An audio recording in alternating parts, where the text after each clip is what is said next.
and the Prime Minister of the Islamic Republic of Pakistan.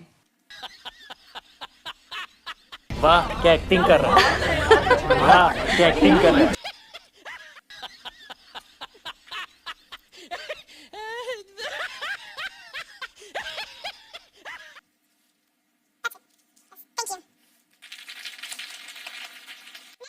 Trump के DeVos में land करने से पहले ही डिसीजन ले लिया गया, ना पार्लियामेंट से पूछा गया, ना ऑल पार्टीज कॉन्फ्रेंस बुलाई। लोगों को इस चीज का पता होना चाहिए कि अगर पाकिस्तान ये ज्वाइन नहीं करता तो क्या नुकसान होगा। आपको दुनिया में रिकॉग्नाइज किया जा रहा है, आप इंटरनेशनल रिकॉग्निशन, इंटरनेशनल इंस्टीट्यूशंस में लोग आपको देख रहे हैं, आपकी ज्वाइनिंग है, आपको लोग कह रहे हैं कि भाना है बंदे यह मुल्क जड़ा ਇਹਦੀ भी वैल्यू है। आप आइसोलेशन का शिकार थे।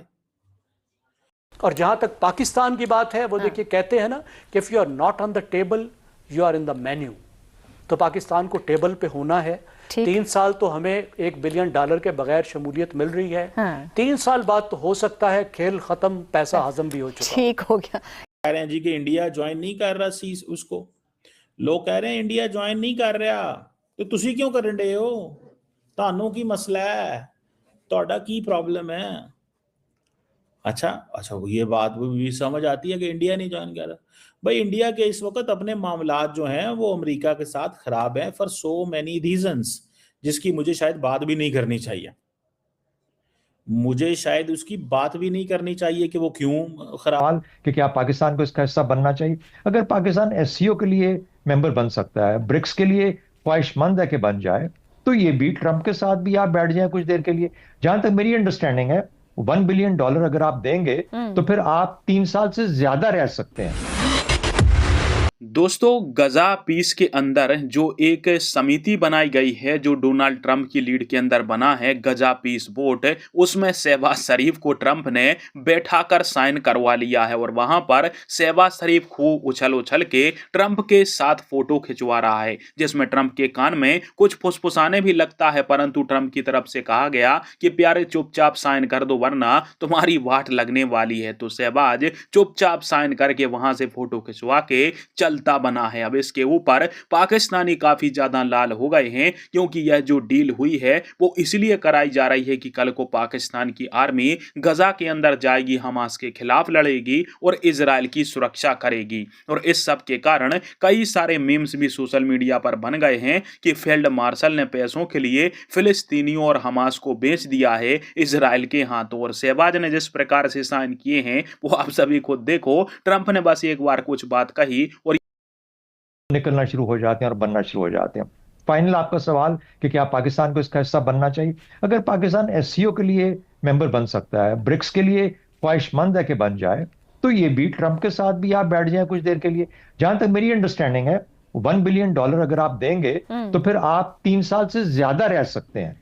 शायद 3 साल के लिए $1 बिलियन की शर्त नहीं है, लेकिन बहरहाल अगर हमने पैसे दे के बैठना है तो फिर मेरे ख्याल में उससे बेहतर है कि हमें सऊदी अरब, तुर्की, पाकिस्तान, जो कि अब एक इत्तेहाद में बनते जा रहे हैं या सुन रहे हैं, शुनीद है कि वो आपस में साथी बन जाएंगे, उनमें से फिर किसी को कह के कोई $1 बिलियन दिलवा लें। और अगर आपको एक सीट मिलती है वहां पे पाकिस्तान को अपने आजकल के तल्लकात के पस मंजर में, तो ले लीजिए, 3 साल अच्छे गुजर जाएंगे। ट्रंप का ये पता नहीं है कि 6 महीने साल के बाद पाकिस्तान के बारे में क्या सोचेगा। तो मेरा ख्याल है लॉन्ग टर्म तो वैसे ही नहीं हो सकता, मुमकिन ही नहीं है, ना ही पाकिस्तान को कमिट करना चाहिए। और ये भी खतरा मौजूद नहीं है कि पाकिस्तान अफवाज भेजेगा, क्योंकि मेरा ख्याल है वहां पे और ज्यादा लोग हैं जो ये कह रहे हैं कि किसकी अफवाज हमें कबूल है और किसकी नहीं है, और पाकिस्तान उन मुल्कों में से है जिनकी अफवाज कबूल नहीं है। तो जाने में अगर मौका मिलता है, बगैर पैसे दिए हुए सीट मिलती है, जरूर ले लीजिए।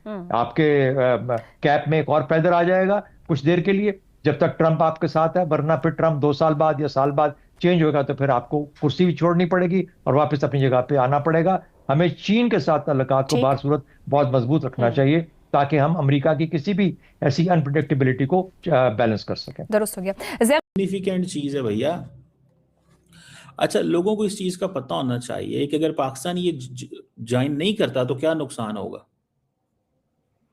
आपको दुनिया में रिकॉग्नाइज किया जा रहा है, आप इंटरनेशनल रिकग्निशन, इंटरनेशनल इंस्टीट्यूशंस में लोग आपको देख रहे हैं, आपकी ज्वाइनिंग है, आपको लोग कह रहे हैं कि पायना है बंदे है मुल्क जड़ा ਇਹਦੀ भी वैल्यू है। आप आइसोलेशन का शिकार थे, आप आइसोलेशन का शिकार थे और आप जो है वो इस सारी चीज में फंस गए आप। तो अब आपको अगर ये मौका मिल गया है तो आप इसे क्यों नहीं अवेल करना चाहते? फिर बीच में ऑपोजिशन भी है पाकिस्तान की, वो कहती है भाई तुमने क्यों नहीं किया, देखो इंडिया नहीं जा रहा। अच्छा, वो कह रहे हैं कि पायन मुझे ये बता दें कि जब जिस बोर्ड के अंदर इजराइल है आप उसमें क्या कर रहे हैं? अब ये भी सवाल है। तो भाई इजराइल तो यूनाइटेड नेशंस में भी है, तो अब क्या करें उसमें? फिर सवाल तो बनता है ना एक। अब पाकिस्तान का क्या मौकफ है कि हम पैलेस्टीनियन स्टेटहुड के ऊपर कॉम्प्रोमाइज नहीं करेंगे, पैलेस्टीनियंस की जो राइट ऑफ सेल्फ डिटर्मिनेशन है उस पर कॉम्प्रोमाइज नहीं करेंगे। पाकिस्तान कह रहा है कि जो independent Palestinian state on pre 1967 borders with Al Quds Sharif as its capital, इसके ऊपर हम कॉम्प्रोमाइज नहीं करेंगे। वो कह रहे हैं नहीं, तुसी कॉम्प्रोमाइज कर देता है, तुसी कॉम्प्रोमाइज कर देता है। तो मैं ये समझता हूं कि ये चीजें जो है ना दे आर देयर, ये चीजें वहां पे हैं। अब हमें एक परमानेंट सीज फायर चाहिए था। लोग कह रहे हैं जी कि इंडिया ज्वाइन नहीं कर रहा सीज उसको, लोग कह रहे हैं इंडिया ज्वाइन नहीं कर रहा, तो तुसी क्यों करन डे हो? ਤੁਹਾਨੂੰ की मसला है, ਤੁਹਾਡਾ की प्रॉब्लम है? अच्छा, ये बात भी समझ आती है कि इंडिया नहीं ज्वाइन कर रहा। भाई इंडिया के इस वक्त अपने मामलात जो हैं वो अमेरिका के साथ खराब हैं फॉर सो मैनी रीजंस, जिसकी मुझे शायद बात भी नहीं करनी चाहिए। मुझे शायद उसकी बात भी नहीं करनी चाहिए कि वो क्यों खराब है। आपको पता है ना क्यों खराब है? सबको गिराकर ट्रंप साहब एक अपना निजाम लाने की कोशिश कर रहे हैं, जो ट्रंप वर्ल्ड ऑर्डर है।